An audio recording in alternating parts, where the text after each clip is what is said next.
السلام علیکم ورحمۃ اللہ وبرکاتہ۔ بسم اللہ الرحمن الرحیم۔ انٹرسٹنگ سٹوری چینل کے معزز ناظرین، آج آپ دیکھنے جا رہے ہیں ایک فحشہ طوائف عورت کی حیران کن داستان۔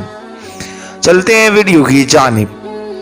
میں جہاں زیب علی محکمہ پولیس میں انسپیکٹر تھا۔ ایک دفعہ میں ڈیوٹی سے گھر واپس آ رہا تھا کہ مجھے راستے میں عشاء کی اذان سنائی تھی۔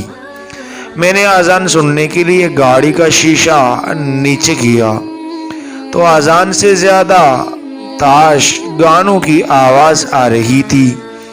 میں گاڑی کو اسی سمت لے گیا جہاں سے میوزک کی آواز آ رہی تھی۔ پتہ کرنے پر معلوم ہوا کہ یہ ایک پیشہ ور طوائف کا گھر ہے جس کے پاس مغرب کے بعد علاقہ کے وڈیرے لوفر اور رئیس لوگ شراب میں دھت ہو کر آ جاتے ہیں اور پھر ساری رات ناچ گانے کی محفل جمائے رکھتے ہیں۔ کوئی ضروری معلومات لینے کے لیے میں طوائف کے کوٹے میں داخل ہو گیا۔ سامنے سب نشے میں دھت تھے، جہاں تک کہ سیکیورٹی گارڈ بھی اپنے ہوش و حواس میں نہ تھا۔ میں نے جا کر طوائف سے کہا کہ اذان ہو رہی ہے، میوزک بند کرو، تو اس نے میری بات سنی انسنی کر دی۔ پھر میں نے میوزک سپیکر کی تار کھینچ کر توڑ دی۔ میوزک بند ہوا تو نشے میں دھت وڈیرے بھی اضطراب میں نظر آنے لگے۔ میں نے طوائف کو نصیحت کرتے ہوئے کہا کہ کچھ تو خدا کا خوف کرو۔ میری بات سن کر طوائف نے تنزیہ انداز میں کہا کہ کیا خدا صرف تمہارا ہے؟ طوائف کی بات سن کر مجھے بہت غصہ آیا اور میں نے تانے سے عملہ بلا لیا۔ عملہ آنے سے پہلے حالات کی نزاکت کو سمجھتے ہوئے باقی تماشائی فرار ہو گئے، مگر طوائف اور اس کی چیلیاں گرفتار کر کے لیڈیز پولیس کے حوالے کر دی۔ مجھے پولیس کی بے بسی کا اندازہ تب ہوا جب ایک طوائف نے بڑے مجمع اور میرے عملے کے سامنے مجھے کہا کہ انسپیکٹر جہاں زیب، یاد رکھنا میں تم کو اتنا ذلیل کر دوں گی کہ ایک دن میں تیری کی بیٹی سے مجرا کراؤں گی۔ وہ جسم بیچنے پر مجبور ہو جائے گی اور تو چاہ کر بھی کچھ نہیں کر سکے گا۔ میں چاہ کر بھی طوائف کے منہ پر تھپڑ نہ مار سکا اور لیڈیز پولیس اس کو اٹھا کر لے گئی۔ میں اس واقعے کو بھول گیا، مگر ٹھیک ایک مہینے بعد مجھ پر ایک عورت نے عزت لوٹنے کی کوشش کا الزام لگا دیا۔ مجھے معطل کر کے انکوائری شروع کر دی گئی اور انکوائری کے دوران ہی یکے بعد دیگرے 3-4 عورتوں نے مجھ پر یہی الزام عائد کر دیا۔ ابھی میں ان عورتوں کے وار سے خود کو محفوظ نہیں کر پایا تھا کہ ایک اور عورت نے مجھ پر الزام لگا دیا کہ میں جہاں زیب عورتوں کو جسم بیچنے اور کمیشن دینے پر مجبور کرتا ہوں۔ مجھ پر ان الزامات کے تحت پہلے درخواستیں اور پھر FIR درج ہو گئی۔ میں خود کو پولیس کی گرفت سے دور رکھنے کے لیے عارضی طور پر فرار ہو گیا۔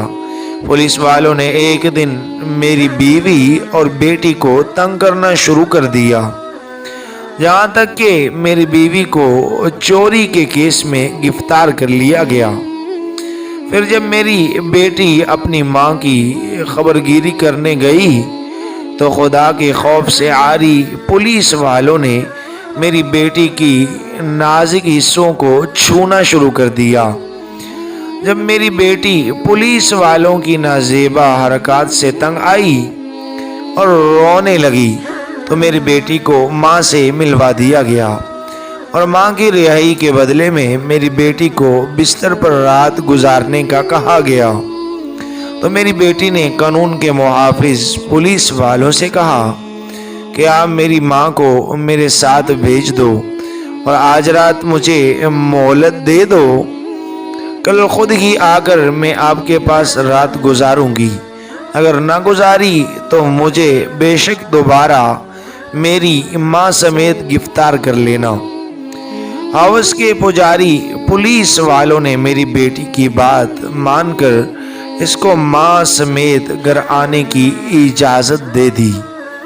گھر آتے ہی میری بیٹی نے دودھ میں چینی اور گندم میں رکھی جانے والی زہر کی گولیاں ملا کر دودھ کو ابالنے کے بعد خود بھی پی لیا اور ماں کو بھی پلا دیا۔ دوسرے دن سورج نکلنے سے پہلے ہی میری بیوی اور بیٹی مر چکی تھی۔ مجھے جب بیوی اور بیٹی کی موت کا پتہ چلا تو میری زندگی کا مقصد ختم ہو چکا تھا۔ میں گھر واپس آ گیا، مگر مجھے میری بیٹی اور بیوی کا جنازہ تک نہ پڑھنے دیا گیا، اور بیوی اور بیٹی کو زہر دے کر قتل کرنے، فحاشی کا اڈا چلانے اور لڑکیوں سے زبردستی کرنے کی کوشش کے الزام میں مجھے گرفتار کر لیا گیا۔ میں نے خود کو حالات کے دائرے پر چھوڑ دیا، مجھ پر الزام ثابت ہو گئے اور جیل بھیج دیا گیا۔ میں آج جیل سے اپنی سزا پوری کر کے باہر آ چکا ہوں، مگر میری زندگی کا مقصد ختم ہو چکا ہے۔ میں لوگوں کو فقط یہ بتانا چاہتا ہوں کہ آج کی طائفیں مجبور نہیں ہوتی بلکہ مضبوط ہوتی ہیں۔ قانون کے محافظوں سے بھی مضبوط۔ خدا را ان طائفوں سے اپنے آپ کو بچائیں اور قانون کی پاسداری کرنے والوں کے لیے بھی دعا کریں۔ اللہ تعالیٰ ان کو ہدایت دے۔ آج قانون کی ڈھیل کی وجہ سے بہت سے جرائم جو ہیں وہ معاشرے میں سر اٹھا رہے ہیں، جیسے یہ فحاشی، شراب نوشی، جوا بازی۔ اس طرح کے جرائم کو روکنے کے لیے ہمیں بھی چاہیے ارد گرد جو ہے آواز اٹھانی چاہیے اور قانون کے پاسداروں کے لیے دعا بھی کرنی چاہیے، تاکہ یہ قانون کی پاسداری ٹھیک طریقے سے کریں اور یہ جتنے بھی جرائم ہیں ان کو ہمارے تعاون اور ان قانون کے پاسداروں کے تعاون سے ان کو معاشرے سے ختم کیا جائے۔